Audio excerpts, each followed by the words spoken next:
Shalom Bapak Ibu.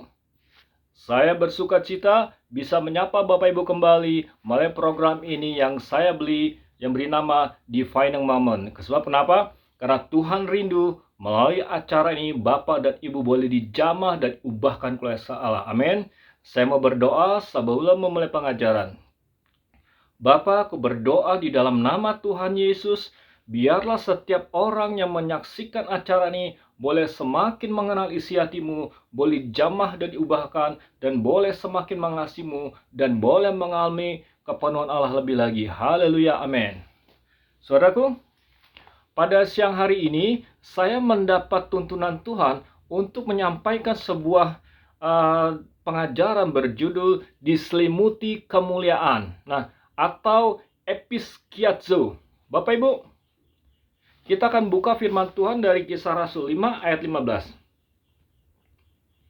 Firman Tuhan berkata, bahkan mereka membawa orang-orang sakit keluar ke jalan raya dan membaringkannya di atas balai-balai dan tilam, supaya apabila Petrus lewat, setidak-tidaknya bayangannya mengenai salah seorang dari mereka. Haleluya.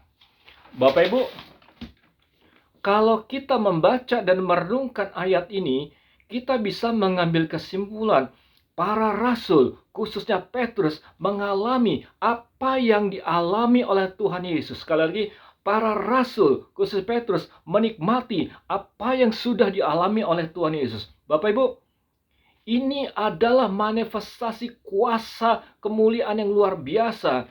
Gereja mula-mula memiliki banyak keterbatasan, tapi walaupun demikian, firman Tuhan menyatakan mereka mengalami demonstrasi kuasa Allah yang sangat-sangat luar biasa. Haleluya. Bapak Ibu, banyak gereja memiliki gedung, program yang bagus, dan fasilitas yang luar biasa.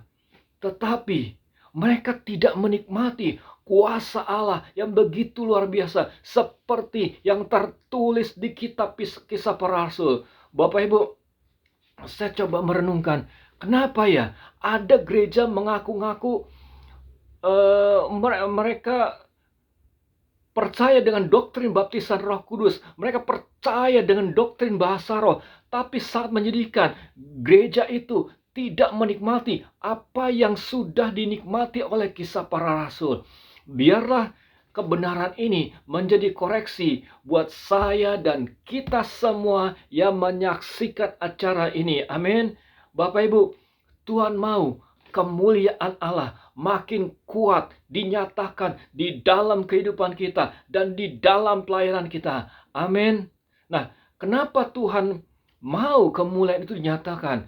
Saudaraku, di sini firman Tuhan berkata, supaya apabila Petrus lewat, setidak-tidaknya bayangannya mengenai salah seorang dari mereka.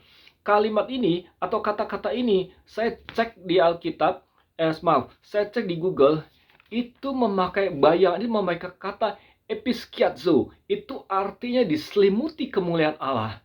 Bapak Ibu, itu semua harus terjadi di dalam kehidupan kita.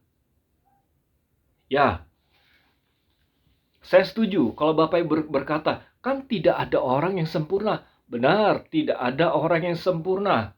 Saya setuju. Banyak orang memiliki kelemahan, tetapi Tuhan mau kita bergerak dari satu kemuliaan kepada kemuliaan yang lebih besar. Amin, Bapak Ibu. Dan sejujurnya, tidak banyak hamba Tuhan yang mengalami ketika dia melayani begitu diselimuti kemuliaan Allah. Bapak Ibu, kenapa kita perlu, khususnya Anda yang melayani, mengalami diselimuti oleh kemuliaan Allah? Kita lihat firman Tuhan dari Kisah Rasul 5 ayat 14. Firman Tuhan berkata, dan makin lama makin bertambahlah jumlah orang percaya kepada Tuhan, baik laki-laki maupun perempuan. Sekali lagi firman Tuhan berkata, makin lama makin bertambahlah jumlah orang yang percaya kepada Tuhan, baik laki-laki maupun perempuan. Bapak Ibu, ini harus terjadi di gereja Tuhan, di tempat di mana Bapak Ibu melayani. tempat di mana Bapak Ibu berjemaat.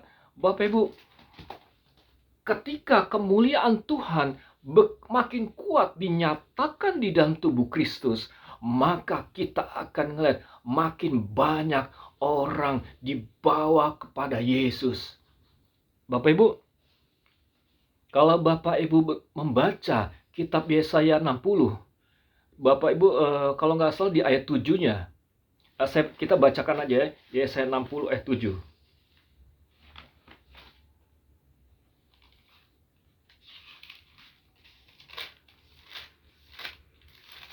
Ayat ini sebenarnya tidak saya siapkan, tapi terlintas di pikiran saya untuk menyampaikan ini ke Bapak Ibu. Kita lihat Yesaya 60 ayat 7. Segala kambing domba Kedar akan berhimpun kepadamu. Domba-domba jantan Nebayot akan tersedia untuk ibadahmu. Semuanya akan dipersembahkan di atas mezbahku sebagai korban yang berkenan kepadaku, dan aku akan menyemarakan rumah keagunganku. Bapak Ibu, banyak hamba Tuhan berkata, juga ketika pertama kali saya mendengar firman Tuhan ini dibacakan, semua hamba Tuhan menyatakan bahwa ini adalah nubuatan bahwa akan ada penuaian besar-besaran bagi orang-orang keturunan Kedar dan Nebayot. Atau dengan kata lain, ada penuaian besar-besaran bagi saudara sepupu kita. Apakah itu mungkin terjadi? Gerakan mereka merupakan gerakan yang sangat kuat dan pertambahannya luar biasa. Bagaimana caranya itu terjadi? Kalau kita bertanya bagaimana caranya, saya mengatakan Tuhan punya 1000 cara untuk membawa mereka kepada Yesus Kristus. Nah, salah satunya saudaraku, di ayat 60 berkata, bangkitlah menjadi terangnya, sebab terangmu datang dan kemuliaan Tuhan terbit atasmu. Saudaraku, kalau kemuliaan Allah itu makin kuat atas gerejanya, Bapak Ibu, kita akan ngelihat banyak orang bertobat dan menerima Yesus. Bahkan orang-orang yang latar belakang tidak percaya, bahkan menentang nama Yesus, mereka akan banyak datang kepada Tuhan Yesus. Amin. Bapak Ibu, jadi yang pertama, kenapa kita harus diselimuti oleh kemuliaan Allah? Karena itu akan membuat banyak orang percaya dan menerima Yesus sebagai Tuhan dan Juru Selamat. Coba Bapak perhatikan ayat 15 sekali lagi.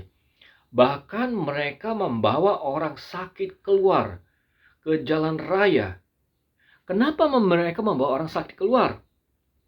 Kenapa mereka membawa orang sakit ke jalan raya? Karena ini kemungkinannya. Mereka saat itu belum ada internet, belum ada medsos. Mereka mendengar desas-desus orang kena bayangan Petrus disembuhkan. Yang kedua, ada kemungkinan mereka ngelihat ada kemuliaan yang terpancar keluar dari tubuh Petrus. Nah, sekali lagi, ketika kemuliaan Allah dinyatakan, akan ada banyak pertobatan yang luar biasa. Amin, Bapak Ibu. Nah, yang kedua, kalau kemuliaan Tuhan makin kuat, kuasa Allah itu akan makin kuat. Saudara, Bapak Ibu, di dalam ayat-ayat sebelumnya, kita udah mendengar berbagai mujizat yang dilakukan oleh para murid-murid Yesus. Coba Bapak Ibu perhatikan di Kisah Rasul 3. Di Kisah Rasul 3, orang menerima kesembuhan, itu orang lumpuh yang menerima kesembuhan, itu didoakan dan ada sentuhan fisik oleh Petrus. Nah, di Kisah Rasul 5 ini, tidak ada sentuhan fisik. Orang menerima kesembuhan melalui Petrus. Bapak Ibu, ketika saya melayani, saya punya kebiasaan, saya yang dimaksud melayani ketika dapat kesempatan atau undangan berkhotbah, saya coba lihat, ada nggak orang menerima kesembuhan ketika terkena atau berada dekat dengan saya? Ada nggak orang bertobat ketika melihat saya? Mungkin suara wah, kok itu terlalu berlebihan ya? Itu bukan berlebihan, saudaraku. Memang seharusnya hamba Tuhan, gereja Tuhan, menikmati kemuliaan yang semakin besar. Amin. Nah, jadi yang pertama, kenapa kemuliaan Allah harus makin kuat? Yaitu supaya makin banyak orang percaya. Yang kedua, kalau kemuliaan Allah makin kuat, pengurapan itu juga akan makin kuat bekerja dalam hidup kita. Nah, yang ketiga, saudaraku, kita lihat dari Kisah Rasul 5 ayat 18. Mereka menangkap rasul-rasul lalu memasukkannya ke dalam penjara kota. Ayat 19. Tetapi waktu malam, seorang malaikat Tuhan membuka pintu-pintu penjara itu dan membawa mereka keluar, katanya. Nah, Bapak Ibu, coba Bapak Ibu perhatikan media saat ini. Kalau ada tokoh agama ditangkap, entah karena kasus apapun, biasanya pengikutnya berdemo. Nah, Petrus tidak. Pengikut Petrus tidak berdemo, ya mungkin karena saat itu jumlah orang percaya masih kecil. Tetapi walaupun tidak ada yang melakukan demonstrasi, pertolongan Tuhan terjadi. Pertolongan secara supernatural terjadi. Petrus ditolong malaikat. Dan 2 kali Petrus ditolong malaikat. Bapak Ibu, kalau kemuliaan Allah makin kuat, Bapak Ibu akan melihat pertolongan supranatural terjadi. Amin. Nah, mungkin Bapak Ibu berkata, loh berarti bagaimana dengan orang tidak mengalami pertolongan? Nah, Bapak Ibu, jangan salah paham. Ada kalanya memang ada orang-orang tertentu diizinkan Tuhan mengalami penderitaan. Kita jangan terlalu cepat menghakimi mereka. Sekali lagi, kalau kemuliaan Allah dinyatakan makin kuat, pertolongan supranatural juga akan terjadi. Tetapi jangan menghakimi orang-orang yang mengalami penderitaan atau kesusahan. Atau anak Tuhan di penjara dan menderita. Jangan juga menghakimi. Bapak Ibu, Petrus mengalami 2 kali pertolongan supernatural. Tetapi akhir hidupnya Petrus jadi martir. Rasul Paulus juga pernah mengalami pertolongan supranatural di Kisah Rasul 16. Tetapi akhir hidupnya Paulus pun akhirnya mati sebagai martir.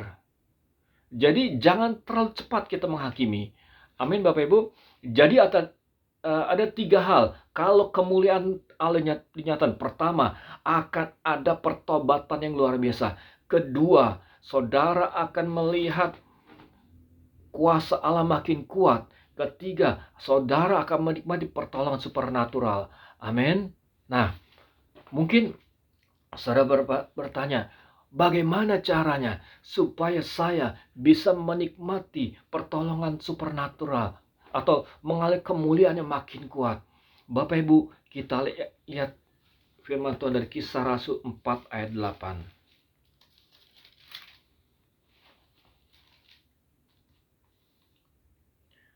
Firman Tuhan berkata, maka jawab Petrus penuh Roh Kudus, hai pemimpin-pemimpin umat dan tua-tua. Sekali lagi saya ulangi, maka jawab Petrus penuh dengan Roh Kudus. Nah, Bapak Ibu, apa sebenarnya yang dimaksud penuh Roh Kudus di sini? Penuh Roh Kudus diulangi lagi ayat 31, saya bacakan. Dan ketika mereka sedang berdoa, goyanglah tempat mereka berkumpul itu, dan mereka semua penuh dengan Roh Kudus, dan mereka memberitakan firman Allah dengan berani. Bapak Ibu, yang disebut penuh Roh Kudus di sini bukan semata-mata orang mengalami kepenuhan Roh Kudus lalu berbahasa roh. Bukan hanya semata-mata itu. Yang dimaksud di sini adalah Petrus berada di dalam kondisi berserah penuh kepada Roh Kudus. Kepenuhan Roh Kudus di sini berarti Petrus adalah orang yang suka bersekutu dengan Roh Kudus. Petrus adalah orang yang suka berserah penuh kepada Roh Kudus. Bapak Ibu, apakah Bapak Ibu sudah mengalami baptisan Roh Kudus? Puji Tuhan. Apakah Bapak Ibu sudah mengalami bahasa roh? Puji Tuhan. Tapi jangan puas di situ, Bapak Ibu. Tuhan mau saudara bukan hanya sekedar mengalami baptisan Roh Kudus dan berbahasa roh. Tuhan mau setiap saudara memiliki hubungan yang semakin erat dengan Roh Kudus. Tuhan mau saudara berserah penuh kepada pimpinan Roh Kudus. Bapak Ibu, kata kuasa di Kisah Rasul itu kalau Bapak Ibu perhatikan dalam bahasa aslinya itu memakai kata dunamis. Dari kata dunamis ini itu muncullah kata dinamit, muncul juga kata dinamo. Nah, Bapak Ibu, saya mau bertanya kepada Ibu, kalau Bapak Ibu ingin meledakkan suatu batu besar, apakah bisa dengan petasan kecil? Tentu tidak bisa. Itu perlu dengan bahan peledak yang besar. Atau bahan peledak dengan daya ledak besar. Nah, Bapak Ibu, kalau Bapak Ibu meluangkan waktu bersekutu dengan Roh Kudus dan berserah penuh kepada Roh Kudus, Bapak Ibu akan melihat kuasa Allah bekerja makin kuat, makin dahsyat di dalam kehidupan Bapak Ibu. Amin. Itu bisa terjadi dan harus terjadi. Saya sedih kalau ketemu hamba-hamba Tuhan tertentu tidak menikmati kuasa yang luar biasa. Tuhan mau kita bergerak, saudaraku, dari satu kemuliaan kepada kemuliaan. Amin. Nah, yang kedua, kita lihat Kisah Rasul 6 ayat 4.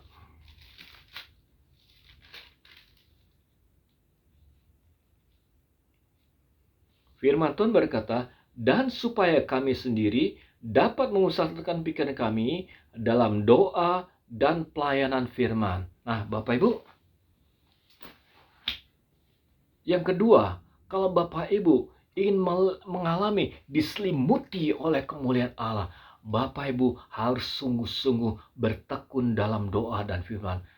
Apa maksudnya memusatkan pikiran? Nah, saya coba cari pengertian memusatkan pikiran. Di sini saya baca yang disebut memusatkan pikiran artinya menunjukkan kesetiaan yang terarah dan memberikan banyak waktu kepada suatu tindakan tertentu.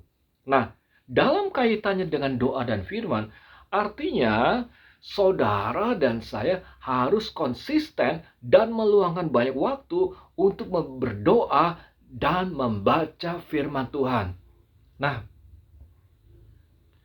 mungkin pertanyaannya bertanya, Pak, bagaimana caranya berdoa? Nah, mengenai bagaimana caranya berdoa dan juga caranya membaca firman Tuhan, saya tidak akan jabarkan di sini karena itu akan terlalu panjang, Bapak Ibu.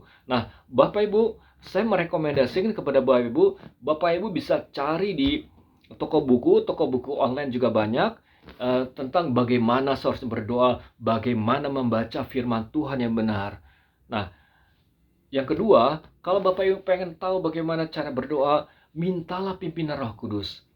Saya punya kebiasaan, Bapak Ibu, setiap saya mau berdoa, saya selalu berkata gini, Roh Kudus, tolong aku supaya aku bisa berdoa, menyembah, dan mengenal isi hati Bapa lebih baik lagi. Nah, Bapak Ibu, setelah saya membiasakan seperti itu, saya melihat anugerah Tuhan luar biasa. Hikmat Tuhan dinyatakan. Cara saya berdoa tahun ini berbeda dengan 5 tahun yang lalu. Ada suatu progres, Bapak Ibu. Nah, Bapak Ibu, mintalah pertolongan Roh Kudus. Kehidupan Bapak doa Bapak Ibu akan luar biasa. Pembacaan firman juga akan makin luar biasa. Nah, Bapak Ibu mungkin bertanya-tanya, oke, caranya berdoa akan saya pelajari. Lalu berapa banyak saya harus berdoa? Nah, kalau Bapak Ibu bertanya berapa banyak Bapak Ibu harus berdoa dan membaca firman, Kalau Bapak Ibu perhatikan di Alkitab khusus Perjanjian Baru, itu tidak ada patokannya berapa jam Bapak Ibu harus berdoa, berapa pasal Bapak Ibu harus membaca Alkitab. Nah, saya hanya merekomendasikan begini. Kenali panggilan Bapak Ibu. Kalau Bapak Ibu dipanggil sebagai seorang kalangan profesional yang harus bekerja jam 8 pagi dan mulai berangkat jam 6 pagi, tentu Bapak Ibu tidak mungkin bisa berdoa lama berjam-jam.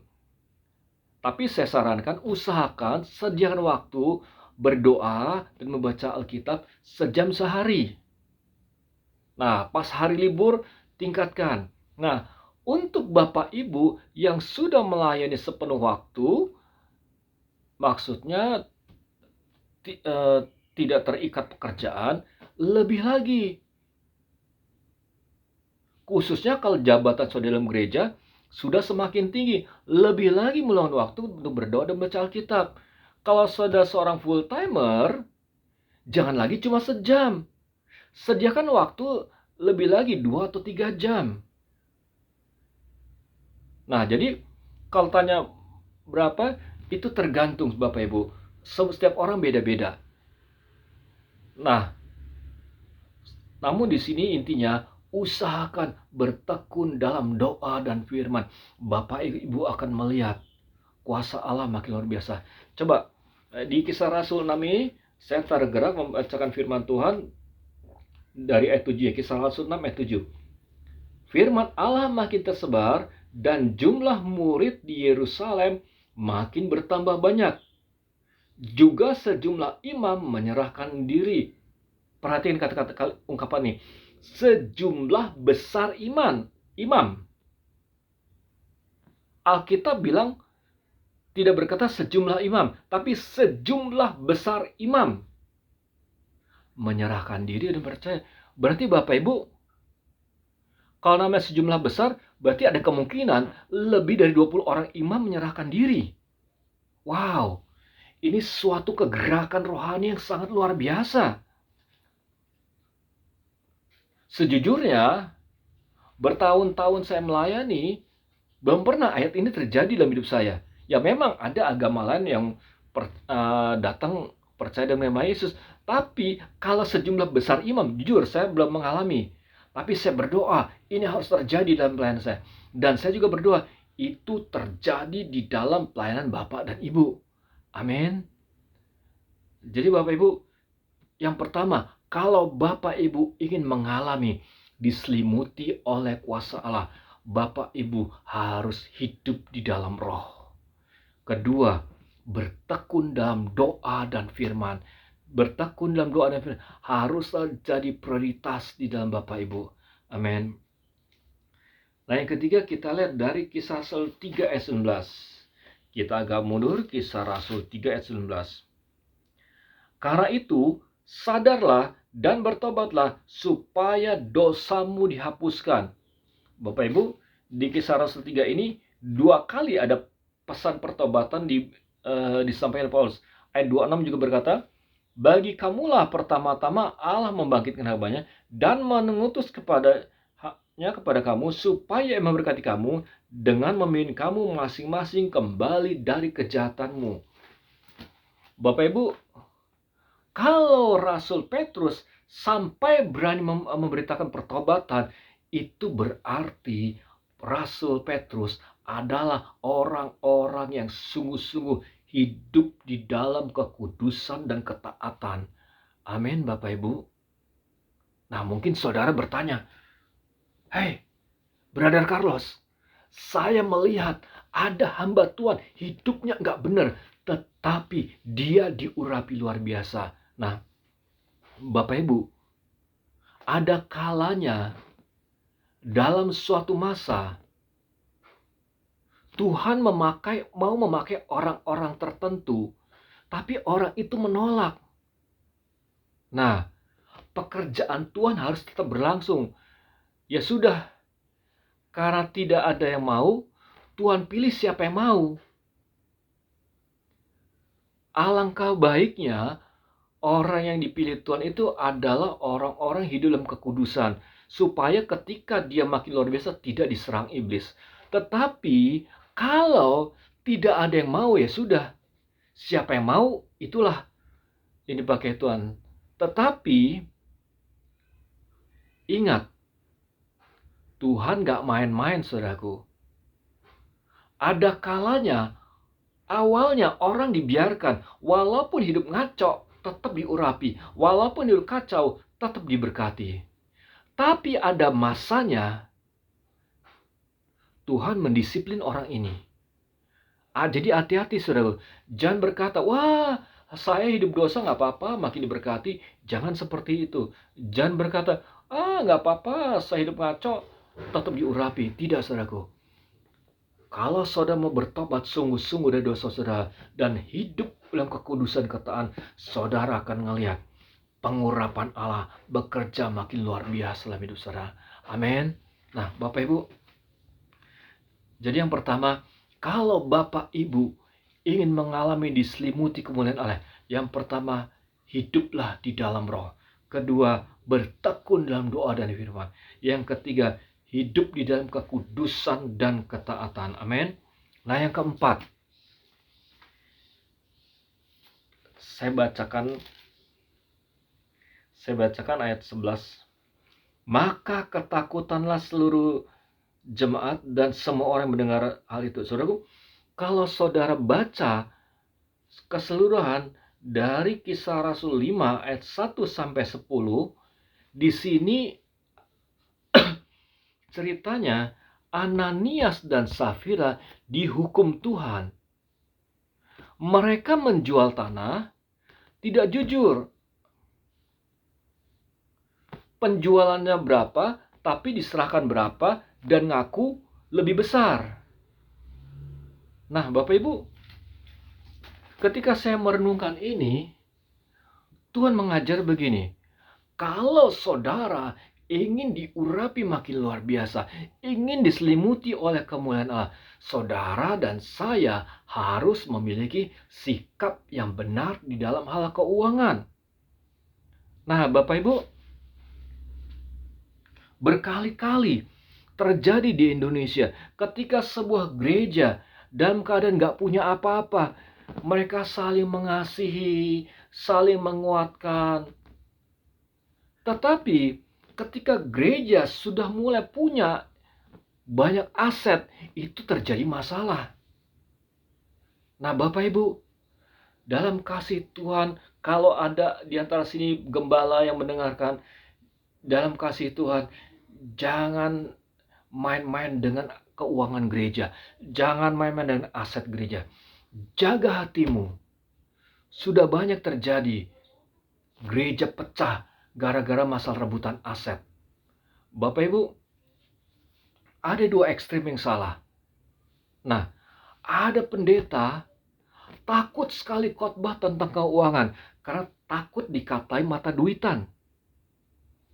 Tapi ada juga pendeta terlalu berlebihan. Apapun tema khotbahnya, ujung-ujungnya duit. Ini nggak benar juga, Bapak Ibu.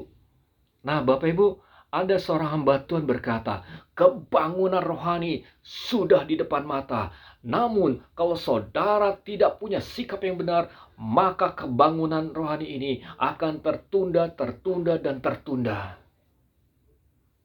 Nah, Bapak Ibu, dalam kasih Tuhan saya peringatkan, milikilah sikap yang benar. Nah, inilah kebenaran firman Tuhan tentang diselimuti kemuliaan Allah. Mungkin Bapak Ibu bertanya, hey, Brother Carlos, pengajaran Anda sangat luar biasa. Apakah Anda sendiri sudah mengalami? Saya mengatakan, jawabnya sudah. Pertama kali, seingat saya, hal ini terjadi ketika saya melayani di suatu daerah, yaitu di Konawe Selatan, Bapak Ibu. Ada seorang bapak latar belakang agama lain. Nah, selesai KKR, dia datang ke saya minta didoakan. Pak, tolong doakan saya. Nah, Bapak Ibu, saya berdoa buat dia dan dia mengalami kesembuhan. Nah, Bapak ini Bapak ini bicara kepada saya, Bapak Carlos, Sebenarnya Bapak tuh tadi nggak usah berdoa buat saya loh. Lalu kenapa? Kalau saya nggak usah berdoa, kenapa Bapak minta doakan? Begini Pak, ketika itu di desa ya, ketika dia turun dari motor dan memandang wajah saya, dia sudah menerima kesembuhan. Bapak Ibu, apa yang terjadi dalam hidup saya bisa terjadi dalam hidup Bapak Ibu. Kemudian terjadi di Ambon Bapak Ibu. Oh, maaf sebentar. Sebelumnya masih di Konawe, Bapak Ibu, ada seorang agama lain. Dia cuma memegang pundak saya dan itu disembuhkan. Sekali lagi saya mau katakan, apa yang terjadi dalam saya bisa terjadi dalam kehidupan Bapak Ibu. Nah, yang kemudian berikutnya, kejadian Bapak Ibu di Ambon. Ada seorang bapak supir angkot. Ketika dia menyaksikan baliho promosi di tempat saya KKR, bapak itu disembuhkan. Bapak Ibu, saya mau sampaikan kepada Bapak Ibu, saya bukan orang hebat, saya cuma orang biasa. Saya adalah orang yang haus melihat kemuliaan Tuhan dinyatakan. Nah, Bapak Ibu, pada saatnya saya mau berkata, Bapak Ibu yang menyaksikan acara ini harus naik level. Jangan puas jadi orang Kristen biasa-biasa aja. Jadilah orang Kristen yang diselimuti kuasa Allah. Biarlah epikiatso itu terjadi dalam kehidupan dan pelayanan Bapak Ibu. Amin. Saya mau berdoa buat Bapak Ibu. Bapak, aku berdoa buat setiap orang yang menyaksikan acara ini. Biarlah mereka boleh semakin mengasihimu. Biarlah mereka boleh semakin mengenal Isa-Mu. Dan biarlah mereka makin melihat kepenuhan Allah lebih lagi. Haleluya. Bapak Ibu, saya juga ingin berdoa untuk Bapak Ibu yang saat ini mengalami sakit. Letakkan tangan Bapak Ibu di bagian tubuh yang sakit. Aku berdoa untuk setiap orang yang saat ini mengalami sakit. Di dalam nama Tuhan Yesus, setiap pekerjaan setan dan kuasa kegelapan yang ingin membuat umat Allah sakit, aku perintahkan pergi dan tinggalkan mereka semua. Hai setan, dengarkan perkataanku. Kalian semua sudah dikalahkan oleh Tuhan Yesus Kristus Tuhanku di kayu salib. Aku meremukkan pekerjaanmu dan menghentikan pekerjaanmu. Dalam nama Yesus aku pergi tinggalkan mereka semua. Dalam nama Yesus aku berkata kepada bagian tubuh yang sakit, dalam nama Yesus jadilah sembuh, jadilah sembuh, jadilah pulih. Bapak Ibu, Tuhan menggerakkan saya untuk mendoakan saudara yang memiliki cacat tubuh, baik itu cacat karena kecelakaan ataupun karena bawaan lahir. Letakkan tangan ibu, bapak dan ibu ke bagian tubuh yang cacat. Aku berdoa, Bapak, aku berdoa untuk umatmu. Biarlah kuasa darah Yesus membasuh mereka dari ujung kepala sampai ujung kaki. Biarlah rohmu menjamah mereka. Di dalam nama Tuhan Yesus, aku berkata kepada bagian tubuh yang cacat. Di dalam nama Yesus, aku perintahkan, jadilah sembuh, jadilah pulih. Dalam nama Yesus, tangan-tangan yang cacat, aku perintahkan, jadilah pulih kembali. Kaki yang cacat, aku perintahkan, jadilah pulih kembali. Dalam nama Yesus, seluruh bagian tubuh yang cacat dari ujung kepala sampai kaki, jadilah sembuh dan pulih kembali. Haleluya.